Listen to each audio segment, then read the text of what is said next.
Nah, jadi kan di video kemarin kita udah bahas seputar kepribadian introvert ya. Bagi yang belum nonton, mungkin bisa kita taruh linknya di atas di sini atau di situ, Ya nggak tahu lah pokoknya nanti. di sini lah, sekitar ini. Nah, kemarin kan yang jadi Highlight. jadi highlightnya gitu kan aku gitu ya. Nah, sekarang gantian nih, kamu yang aku tanya-tanyain. Deg-degan parah. Aku deg-degan. Aku suka tanya-tanya ke orang, tapi kalau ditanyain aku merasa deg-degan gitu. Nah, mungkin nanti ini ada hubungannya sama kepribadian kamu mungkin ya. Nah, kalau dari kamu sendiri nih, dari kepribadian antara introvert sama extrovert, kamu sendiri lebih ke yang mana? Kayaknya lebih ke ekstro sih. Lebih ke extrovert. Extrovert, lebih ke situ. Walaupun nggak fully ya. Oh, kamu nih sebenarnya bukan 100% yang extrovert nih. Kayaknya nggak deh. Semenjak dulu aku taunya tuh intro sama ekstro doang kan, introvert sama extrovert. Cuman ini nggak sih, terus tiba-tiba ada di tengah-tengah ambivert itu. Nah dulu aku ngiranya extrovert like 100%, 100% extrovert. Tapi setelah itu kayak semakin dewasa kayaknya semakin sadar kayaknya nggak 100% gitu. Tapi kalau suruh milih lebih banyak yang mana tuh, kayak misalnya kadarnya lebih banyak yang mana, itu lebih banyak yang extrovert sih. Oh, kalau dari sekian banyak karakteristik atau sifat-sifat kamu itu, apa yang bikin kamu ngeh kalau wah aku nih extrovert nih gitu? Yang pernah ikut tes atau apa gitu? Kalau tes aneh banget, soalnya kalau tes tuh dulu pernah yang apa sih yang pernah dibahas di video sebelumnya, yang INFJ atau apa itu loh. Itu malah ya? iya itulah Yang 16 kepribadian. nah itu yang itu malah aku dapatnya tuh pertama introvert. Cuman kalau sehari-harinya aku tuh sadar kalau aku kayaknya extrovert tuh kayak gini nih, kan aku kerjanya tuh lebih banyak di luar. Nah kayak seminggu tuh bisa kayak keluarnya tuh lebih banyak. Jadi kalau misalnya dalam seminggu tuh keluarnya bisa kayak 4 hari 5 hari. Di kantor tuh kayak beberapa jam bisa keluar. Nah ada suatu ketika dimana kayak aku nggak perlu keluar banyak gitu, tapi apa ya, kayak klien customer tuh udah datang gitu loh, jadi nggak perlu kayak keluar banyak lagi. Nah seminggu, bener-bener seminggu 2 minggu tuh full banget di kantor doang, kayak cuman duduk ngadep laptop. Itu tuh penat banget, kayak pengen keluar gitu, pengen ngobrol sama orang, pengen keluar. Dan biasanya kalau udah kayak gitu aku feel recharge, malah pulang ke rumah tuh tidak dalam keadaan capek, malah jadi kayak kayak feel recharge gitu loh. Iya, tapi berlama-lama di kantor juga bosan. Nah tapi berlama-lama di kantor aku tuh bosen. Tapi ada titik dimana kalau seminggu full bener-bener kayak keluar terus tuh capek juga. Oh, jadi kelamaan di dalam juga bosan, kelamaan di luar juga capek. Gitu. Iya. Oh, kalau itu ya ikut tes kepribadian itu lebih ke ekstrovert ya malah. Kalau aku sih yang kayaknya lebih ke extrovert sih. Soalnya itu tadi, kalau kadarnya misalnya kayak 70-30. Jadi 70 tuh lebih ke extrovert, karena setiap aku ngerasa kayaknya aku nggak punya ide, nggak punya mau ngapain ya gitu kan, mau ngapain, terutama kerjaan ya kan, kerjaan tuh butuh kayak kita mau ngapain, inspirasi gitu kan, mau ngapain, mau kemana, aku punya ide ini. Justru ketemu sama orang tuh satu, pasti kalau ketemu banyak orang, kalau kita mau being open minded gitu, kita pasti dapat ide, dapat inspirasi. Udah gitu terus aku ngerasa kayak kalau secara apa ya, secara mental, secara bukan secara fisik tapi secara emosi gitu, aku ngerasa feel recharge gitu setelah ketemu sama orang. Dan anehnya tuh kalau misalkan udah kayak gitu, udah keluar ketemu sama orang, ngobrol sama orang, dapet inspirasi, terus aku pulang ke rumah tuh tidak dalam keadaan capek. Walaupun aku pernah kayak bisnis trip keluar kota gitu, pulangnya udah malam banget kayak jam 8 jam 9, cuma nggak capek. Cuman ini kamu nggak bisa kontrol ya kapan kamu itu sedang introvert, kapan kamu extrovert nih, kamu nggak bisa kontrol. Nggak bisa sih, tapi mostly kalau sedang extrovert berarti aku udah kelamaan nggak ketemu orang dan nggak ngobrol sama orang. Tapi udah kalau aku switch to introvert, aku udah kelamaan atau terlalu sering keluar ketemu orang, interaksi sama orang. Jadi kayak aduh gue capek, gue pengen diem dulu gitu. Oh ya, bisa dibilang kamu ini ambivert ya, Nah, walaupun nggak yang 50-50 gitu. nggak 50-50 tapi kayaknya sih setelah ya beberapa bulan terakhir nih kayaknya ngerasanya Lebih banyak extrovertnya, iya, jadi tapi nggak fully ya, lebih banyak extrovert aja. tetap lebih condong ke extrovert. Iya, lebih condong ke situ sih. Nah, kamu ini menyadari kepribadianmu seperti ini emang dari dulu seperti itu, atau mungkin dulunya kamu ini full orang ekstrovert gitu ya, yang seiring waktu mungkin jadi less drama atau gimana, jadi ada sedikit kepribadian introvert yang muncul di kamu, apa udah dari dulu kayak gitu atau ada perubahan seiring waktu gitu? Kayaknya ada perubahan sih, soalnya dulu tuh juga kalau dulu kayaknya malah fully extrovert dulu pas zaman kuliah, jadi kayak seneng apa kumpul-kumpul kayak gitu-gitu, suka ikut kegiatan kayak gitu-gitulah. Tapi setelah kerja mungkin ada perubahan pola, karena kan kalau kerja kan lama-lama kita capek ya, maksudnya kayak pengen weekend tuh pengen di rumah gitu ya. Nah, semenjak kerja tuh aku jadi tahu, jadi sadar kalau kayaknya sih aku butuh waktu untuk diriku sendiri. Tapi ketika aku ngerasa bahwa kerjaanku ini butuh inspirasi, butuh ide, I need to talk, I need to see someone, I need to talk to other people. Intinya kayak aku pengen keluar, lihat orang, ngobrol sama orang gitu. Oh, jadi dulu tuh apa nggak ada kepikiran pengen me time, pengen apa gitu, nggak ada dulu waktu kuliah atau SMA mungkin? Ada tapi kayak dikit gitu loh, lebih kadarnya tuh kayak lebih kalau misalkan diajak pergi atau diajak main atau diajak kumpul-kumpul yang sampai malam, aku oke aja. Tapi kayak belum sadar bahwa aku tuh butuh sebenarnya me time gitu. Kalau sekarang ini ya butuh gitu me time weekend. Iya butuh lah, Orang, gitu. butuh lah, apalagi kalau kerja kan, maksudnya kerja kantoran kan, aku kerjanya Senin sampai Sabtu ya, maksudnya kalau tetap butuh lah antara Sabtu setelah kerja atau Minggu tuh butuh gitu. Cuman ya itu tadi, kalau aku udah kelamaan nggak lihat orang, nggak ngobrol sama orang, kayak jiwa ekstrovert tuh keluar. Kayak aku pengen banget, kayak ngobrol, keluar, lihat orang, ngobrol sama orang. Berarti bisa dibilang kepribadian itu nggak sepenuhnya faktor dari dalam ya, bisa faktor Iya sih, kayaknya dari bisa, luar juga. bisa jadi. Soalnya gini, ini lucu, ini aku jadi karena pertanyaanmu aku jadi ingat temanku itu dulu malah introvert. Dulu dia bilang pas dia sekolah itu dia introvert loh. Dia tuh cuman, ini semoga kalau yang nonton semoga ini nggak apa ya buat lo. Jadi dia tuh dulu cerita kalau dia itu dulu introvert, dia tuh temenannya sama ayam doang. Bayangin deh, kenal sama ayam. Beneran. Ini teman gue namanya Sarah. Dia tuh temenan sama ayam doang. Dia tuh cuma punya teman ayam itu, terus dia introvert dulu tuh. Terus semenjak kuliah, tapi itu kuliah pun juga nggak langsung. Jadi kayak seiring berjalannya waktu kayak udah kenal sama orang-orang ya, udah kenal sama teman-temannya. Kenal ayam-ayam. Udah kenal yang lain. Ayam apa ya? Kan itu di kampus. Udah kenal sama teman-teman kuliah.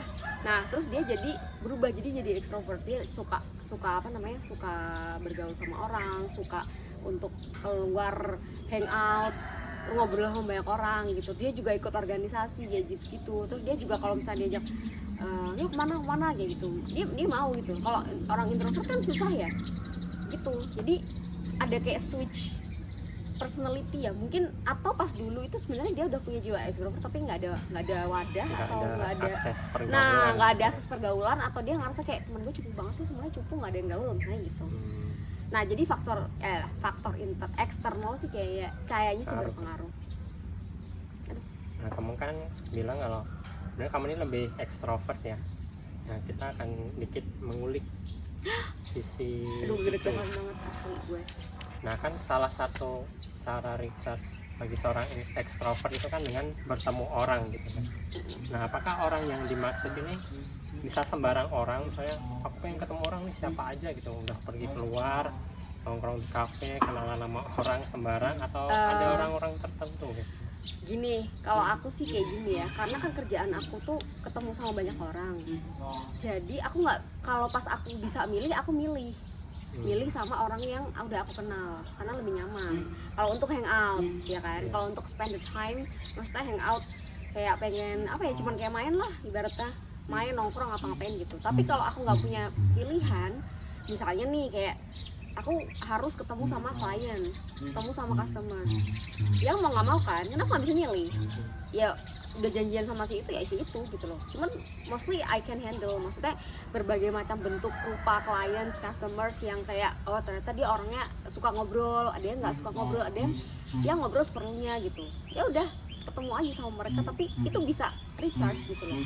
At least aku keluar ngeliat pemandangan, terus ngeliat orang, bersosialisasi, terus aku ngobrol sama orang itu, kayak entah itu tuh ngobrolnya padahal cuma kayak ngobrol kerjaan ya, mesti ngobrol kerjaan, dealing apa sih, ngobrolnya tuh bukan ngobrol yang santai, bukan ngobrol yang kayak temen gitu, tapi iya aku itu bisa nolong, bisa untuk recharge my energy lagi gitu. Tapi nggak harus orang yang dikenal gitu. Nggak harus, kalau nggak ada pilihan. Nah kamu ini kan ambivert yang cenderung ekstrovert gitu. Jangan-jangan kebagian gue ganda lagi.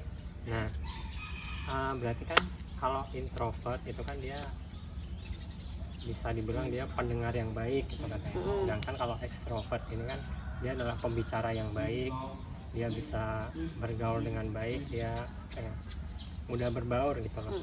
Nah dengan kepribadianmu yang sekarang ini, kamu merasa nggak kamu ini punya advantage, kamu merasa punya keuntungan, kamu merasa punya privilege? Karena kan kalau yang dari aku lihat ya, ekstrovert itu kan sangat mudah untuk bergaul ya.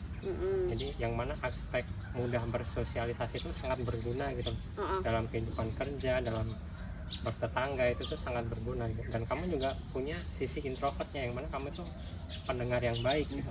Jadi bisa dibilang kamu ini fleksibel gitu kan, bisa ngerti kedua kepribadian sekaligus gitu. Nah kamu ini ngerasa punya advantage ya, punya keuntungan nggak? Aku ini punya kepribadian ini, kamu merasa punya keuntungan gitu? Kalau ngerasa punya keuntungan sih baru sadar ini sih, kayaknya iya sih punya keuntungan.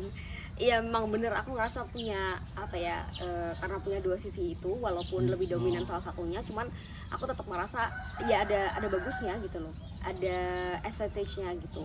Karena kalau di saat aku harus jadi seseorang yang harus dengerin orang, ya aku bisa. Makanya that's why aku seneng dengerin orang cerita. Maksudnya kayak kalau dia butuh cerita, ya aku dengerin, aku seneng gitu loh. Aku kalau misalkan bukan situasi yang mendesak banget harus ngomong tuh, aku lebih suka dengerin orang sebenarnya. Makanya kalau misalkan mau diwawancarin kayak gini tuh, aku sebenarnya not really comfortable karena aku lebih suka untuk tanya ke orang, mendengarkan mereka kayak gimana, how they feel gitu. Tapi kalau dalam keadaan aku harus ngobrol tuh, ngobrol dalam keadaan misalnya katakanlah present the work, maksudnya presentasi kerja, atau kalau enggak ngobrol sama klien, present my ideas kayak gitu-gitu. Itu yang skill yang ngomong pada saat itu. Tapi kalau kayak dalam suatu community, terus aku yang paling banyak ngomong, yang paling kayak I am the star, itu enggak. Aku nggak kayak gitu. Aku malah justru nggak suka dijadiin pusat perhatian. Maksudnya aku lebih suka kalau lagi kumpul gitu, kumpul dalam hal bukan kerjaan ya. Maksudnya bukan kita bahas kerjaan. Kalau bahas kerjaan kan udah ada porsi masing-masing. Kayak misalnya bos gue lagi nyuruh, coba dong lu bagian lu bagian ini, misalnya katakanlah lu bagian ini, gimana menurut lu gimana? Nah gue baru ngomong. Tapi kalau ada orang yang lagi, misalnya kita cuma kumpul terus kayak ada teman yang mau curhat, ya udah aku lebih pilih untuk dengerin dia cerita aja. Kecuali kalau dia tanya balik, lo gimana keadaan lo, atau gimana kerjaan, atau gimana lo asmara atau apa segala macam, nah baru gue cerita. Berarti bisa dibilang kamu nih sangat mudah untuk menempatkan diri gitu. Lumayan. Ketika sendiri juga bisa, ketika di tengah keramaian juga nggak masalah gitu. Bisa sih. Bahkan kayak kalau dibilang lebih suka ngomong itu tergantung situasi. Ya itu tadi yang kayak aku sebutin tadi itu. nggak yang dominan, harus ngomong, harus dalam katakanlah grup gitu, kayak aku ngomong mulu, nggak, ngomong seperlunya aja kalau disuruh, atau kalau nggak aku butuh ngomong soal ini. Tapi kalau lagi kayak gini nih kita berdua, aku lagi butuh ngomong nih, kayak aku lagi pengen banget ngomong gitu, masalah kerjaan lah atau kayak pengen curhat, aku ngomong. Tapi setelah itu aku pasti ada sisi dimana aku harus tanya balik ke orang ini, aku juga pengen dengar gitu, menurut kamu gimana, kalau enggak kamu pengen cerita nggak sesuatu sama aku juga. Nah, dengan kepribadiannya kamu yang kayak gini nih, bisa dibilang berkepribadian ganda mungkin. Jangan-jangan ya. Bukan bipolar ya, kalau bipolar kan. Enggak, kalau bipolar kan switchingnya gampang ya. Kalau aku switchingnya tuh enggak yang seinstan itu sih. Kepribadian ganda nih masih ngeri deh gue. Iya, mungkin tuh nanti di video lain kan bisa dibahas. Iya. Kalau berkepribadian dan ganda kan lebih ke totally berubah jadi orang yang lain gitu. Oh iya, kalau kayaknya enggak sih kalau aku. Jadi tetap aku kan cuman sendiri, cuman beda sisi aja. Iya, maksudnya bisa adjust aja, ngerti nggak sih? Orang tuh ada yang mudah menempatkan diri, ada juga yang susah untuk menempatkan diri, atau kalau nggak dia bisa menempatkan diri tapi nggak semudah itu, kalau nggak butuh bertahun-tahun. Nah kalau aku udah lumayan gampang, karena mungkin aku train by kayak tiap hari ketemu sama banyak orang. Jadi bukan berkepribadian ganda, tapi lebih ke orang yang fleksibel aja. Ya fleksibel lah, bisa diem, tapi bisa kalau diajak ngomong ya ngomong. Nah kamu kan lebih ke ekstrovertnya ya, berarti kamu sangat mudah untuk bergaul, baik itu dengan sama laki-laki atau perempuan. Nah kan kamu terlihat mungkin di pergaulan tuh kelihatan ramah, kelihatan cheerful gitu. Nah untuk seorang yang lawan jenis tuh pernah nggak menyalahartikan itu, dia ini orangnya baik nih sama aku, terus dia baper atau gimana? Nggak tahu sih, kalau itu kan dia ya yang tahu pernah baper atau enggak. Cuman kalau aku ya pernah ada beberapa yang kayak misalnya emang kepribadianku kayak gini, terus dulu waktu zaman kayak yang masih sekolah atau kuliah gitu, kayak ada yang deket terus kayak ngajak ngajak lebih intens gitu kan. Dia menyalahartikan gitu. Mungkin kalau aku tuh kayak gini berarti suka nih sama gue gitu, padahal ya kayak gitu ke semua orang. Kayak gitu sebenarnya bukan ke semua orang, kayak gitu ke orang yang juga memperlakukan gue dengan baik, ngerti nggak? Nah kayak gitu, dia baik sama gue, ya gue baik juga sama dia, karena gue ngerasa ya pertama memang gue baik ke semua orang, tapi kalau ada orang yang nggak baik ngapain kita kasih perlakuan yang baik juga, maksudnya cuekin aja. Kalau orang yang baik ya gue kasih dia perlakuan yang baik juga gitu loh. Dulu ada yang nggak tahu mungkin menyalahartikan atau apa ya, cuman ada yang kayak pengen lebih intens kayak gitu. Cuma pada saat itu kan karena gue udah punya pacar ya gue, jadi kayak ya udah tak cuekin aja. Kalau nggak kayak kalau misalnya mau jalan atau mau apa ya yang ngajak orang lain gitu. Sering gitu kayak gitu? Beberapa kali, nggak sering sih ya, nggak yang sering banget kan. Keluarkan gue kayak ini gini tanyain deh. Jadi udah makin panas, jadi pertanyaan terakhir aja nih. Akhirnya aku pertanyaan terakhir. Nah kan sorry aku lebih ngulik ke sisi ekstrovertnya ya, karena itu kan memang yang dominan di kamu. Gak apa-apa, you don't have to be sorry. Nah, sebagai seorang ekstrovert sendiri ya itu tadi mudah bersosialisasi kan. Nah ketika ketemu orang baru itu tetap bisa nervous juga nggak? Kan tadi bilangnya ketemu orang itu kan nge-recharge gitu. Nah ketemu orang lain tuh bisa nervous juga atau bisa lah, apalagi ketemu orang barunya tuh kayak misalnya ketemu satu calon atasan, terus kalau enggak clients yang dia tuh kayak ada posisi yang penting gitu loh misalnya, pasti ada nervousnya pastilah. tetap. Dan di saat di momen itu tuh pasti ada di momen yang kayak misalnya ketemu pasti ada deg-degannya. Tapi begitu kayak 1 kalimat, 2 kalimat, 3 kalimat dan beberapa kalimat setelah itu kita ngobrol udah bisa adjust. Tiba-tiba udah ngikut arus aja gitu. Apalagi kalau orangnya enak, kalau orangnya suka ngobrol, orangnya bisa mencairkan suasana, atau orangnya bisa bisa mingle sama kita juga, bisa gampang untuk adjust. Jadi kalau nervous tetap ada lah. Tapi walaupun kita pengen ketemu orang, tapi ketemu orang juga tetap ada nervous. Ada, karena itu orang baru. Karena itu orang baru. Kalau udah orang lama, udah kenal, udah ibaratnya itu adalah zona nyaman gue ya gue nggak bakalan nervous. Kalau dia berubah bentuk kayak jadi apa gitu. Ya itu aja mungkin. Akhirnya selesai. Ya mungkin ada part 2-nya. Iya. Ini udah makin panas dan silau. Jadi Silau. kita take video pagi ya. Ini pagi banget loh ya ampun, jam Belum. 7:15 Mau sarapan sama mau siap-siap kerja. beraktivitas gitu. Jadi begitu mungkin bagi yang relate dengan Kalian kayak gitu nggak? kepribadian- Maksudnya kalian yang nggak fully extrovert, kalian kayak gitu nggak? Kalau aku Ya. sih kayak gitu ya. Mungkin kalau yang fully extrovert lebih apa ya, lebih ekstrim dari aku kayak social lebih butterfly. sosial banget, social butterfly gitu. Kalau nggak pokoknya diajak hangout, diajak mana pokoknya iya gas aja gitu. Sehari atau berapa jam aja nggak keluar dari rumah, nggak keluar dari kamar, nggak ketemu sama orang, nggak ngobrol sama orang, nggak hangout gitu, dia udah stres banget gitu. Kalau aku nggak sebegitunya, tingkatnya kayak tingkat minum ya. Kalau 100% tuh kayak 70-30 lah. Ya itu aja mungkin bagi yang Komen ya. relate, mungkin bisa komen di bawah, mungkin cerita pengalaman ada teman atau bahkan mungkin dirinya sendiri yang ngerasa relate dengan kepribadian beliau. Bisa komen di bawah. Bisa komen di bawah. Dan tadi buat temen gue yang tadi dia temenan sama Ayang, semoga kalau lihat lo nggak tersinggung ya. Tapi you did great kok, maksudnya sekarang kamu sudah apa ya, kayak menjadi orang yang better gitu, yang lebih baik. Thank you. Oke, thank you for watching. See you on the next video. Bye.